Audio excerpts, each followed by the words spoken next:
mercredi sur Éduc TV. Vous avez sûrement entendu parler du cancer du colorectal. Bien sûr, c'est une maladie méconnue de plusieurs, mais qui représente un risque énorme, surtout pour les personnes ayant déjà atteint l'âge de la cinquantaine ou à peu près vers les 45 ans.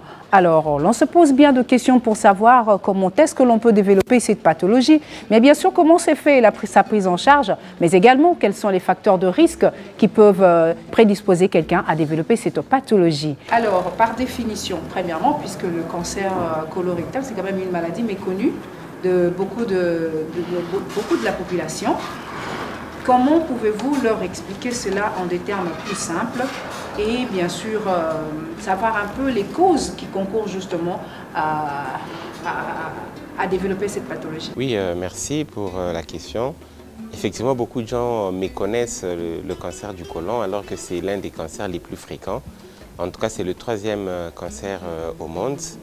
Le cancer, par définition, c'est une multiplication anarchique des cellules au niveau d'un organe donné.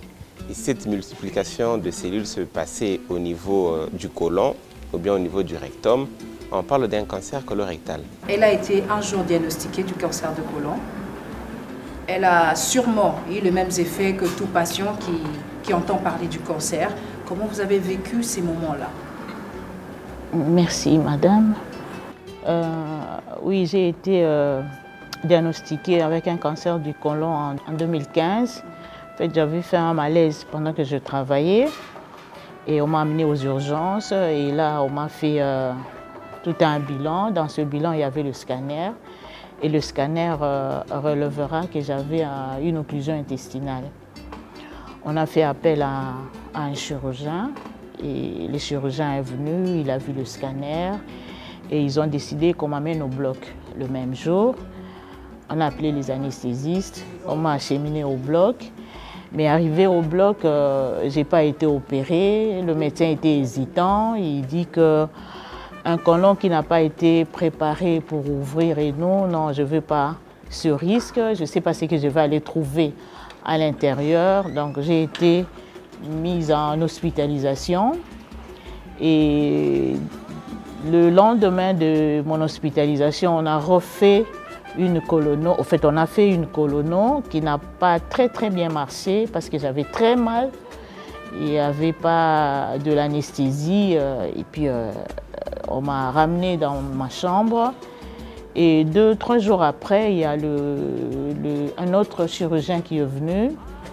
Je ne vais pas citer son nom, mais il y a un autre chirurgien qui est venu et qui m'a pris en charge. Et pendant que je faisais mes chimiothérapies, il y avait des bilans que je faisais à chaque fois. À la fin du chimio et au début de l'autre chimiothérapie, j'avais des bilans que je faisais. Et ces bilans-là rapportaient toujours que j'étais dans le bon. Et ces contrôles-là revenaient qu'il n'y avait rien, quoi. C'était bien, c'était bien. J'ai fait ces contrôles pendant 1 année chaque mois. Et puis c'était 3 mois. Et puis après 6 mois, et puis 1 année, et puis mais jusqu'en 2015, là on m'a déclaré guérie du cancer. Le rendez-vous est pris.